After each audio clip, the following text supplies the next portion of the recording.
পুলিশের সাবেক আইজিপি বেনজির আহমেদের দুবাই পুলিশ কর্তৃক গ্রেপ্তার প্রসঙ্গে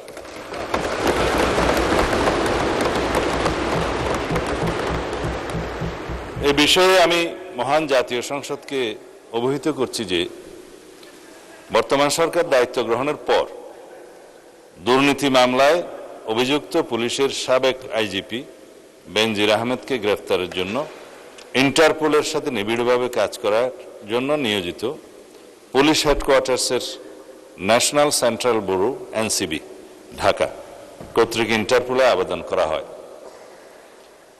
তৎপ্রেক্ষিতে গত 11 এপ্রিল 2025 এটা 2025-এ পাঠানো হয়েছিল, আমরা এটা মনিটর করেছি। ইন্টারপোল 2025/12239 নম্বর ফাইল ও 5174/4 2025 কন্ট্রোল নম্বরের মাধ্যমে বেনজির আহমেদের প্রতি রেড নোটিশ জারি করে। উক্ত রেড নোটিশের মাধ্যমে ইন্টারপোল কর্তৃক সংযুক্ত আরব আমিরাতের স্বরাষ্ট্র মন্ত্রণালয়কে অনুরোধ করা হয় গ্রেফতারের জন্য। মাননীয় স্পিকার, আমি এই মহান সংসদের মাধ্যমে সমগ্র জাতিকে জানাচ্ছি যে গত 12 জুন 2026 তারিখে সংযুক্ত আরব আমিরাতের স্বরাষ্ট্র মন্ত্রণালয়ের directorate general of federal criminal police national central bureau NCB Abu Dhabi হতে প্রেরিত একটি ইমেইলের মাধ্যমে বাংলাদেশ সরকারকে জানানো হয়েছে যে দুর্নীতি মামলায় অভিযুক্ত বেনজির আহমেদকে সংযুক্ত আরব আমিরাত পুলিশ কর্তৃক গ্রেফতার করা হয়েছে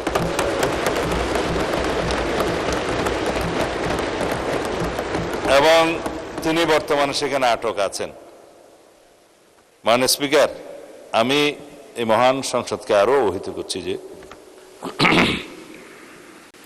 এনসিবি আবুধাবি জানিয়েছে যে ইউএই ফেডারেল ল নম্বর 39/2006 অনুযায়ী গ্রেফতারের তারিখ হতে 30 দিনের মধ্যে কূটনৈতিক চ্যানেলের মাধ্যমে আনুষ্ঠানিক এক্সট্রাডিশন রিকোয়েস্ট প্রেরণ করতে হবে। উল্লেখ্য, বেনজির আহমেদের বিরুদ্ধে দণ্ডবিধির 420, 467, 468, 471 and 109 সেকশন এবং 1947-এর দুর্নীতি প্রতিরোধ আইনের সেকশন 5/2, 26(2) এবং 27(1) এবং বাংলাদেশ পাসপোর্ট অর্ডার 1973-এর 11 ধারার মানে সেকশন 11-এর মামলা বিচারাধীন রয়েছে। ক্লিন মাস্টার টয়লেট ক্লিনার, সবচেয়ে সেফ, সবচেয়ে ক্লিন। উক্ত বিষয়ে এনসিবি ঢাকা ইন্টারপোল চ্যানেলের মাধ্যমে রেড নোটিশ প্রকাশ, আন্তর্জাতিক সমন্বয়, বিদেশি কর্তৃপক্ষের সাথে যোগাযোগ এবং গ্রেফতার পরবর্তী ফলো আপ কার্যক্রম সম্পন্ন করেছে।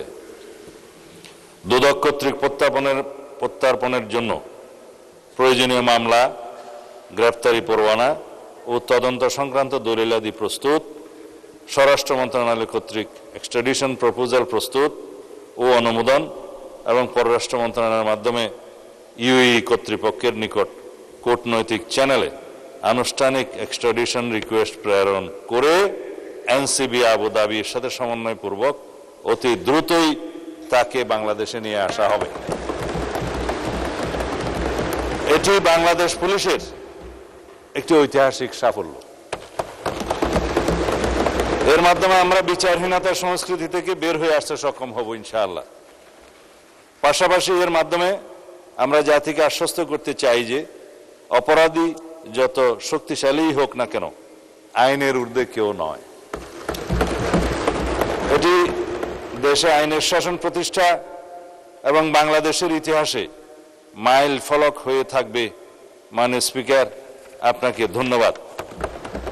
মাননীয় স্পিকার, 300 বিধিতে একটা বিষয়ে একটি বিবৃতি দেয়া যায়। যেহেতু আপনি সুযোগ দিয়েছেন, আমি আরেকটা বিষয়ে কি বলতে পারবো? এটাও একই 2 মিনিট সময় লাগে। যদি এইরকম গ্রেট নিউজ থেকে থাকে, যেমন ধরেন নর্মালি স্বরাষ্ট্রমন্ত্রী মহোদয় যখন দাঁড়ান তখন একদিকে শুধু টেবিল চাপড়ানো আসে, কিন্তু আজকে দেখলাম অ্যাক্রস দ্য পার্টি লাইন সকলে আপনাকে উৎসাহ দিচ্ছিলেন কথা বলার জন্য। So we are really pleased, it's a great news for the Bangladesh যে বিবৃতিটা দিলেন। এখন যদি আরেকটা এরকম গ্রেট নিউজ থাকে, of course you are allowed to, subject to your consideration যে গ্রেট নিউজ কিনা। এই বিষয়টা বোধহয় এইদিকেই তালি হবে, ওইদিকে তালি হবে, এই নিশ্চয়তা দিতে পারতেছি না। না, এইদিকে যদি তালি না পড়ে তাহলে তালির মানে তালি দিলে ভালো হবে। আমরা আইনের শাসন প্রতিষ্ঠা করছি, আমি বলতে দিলে বলে কি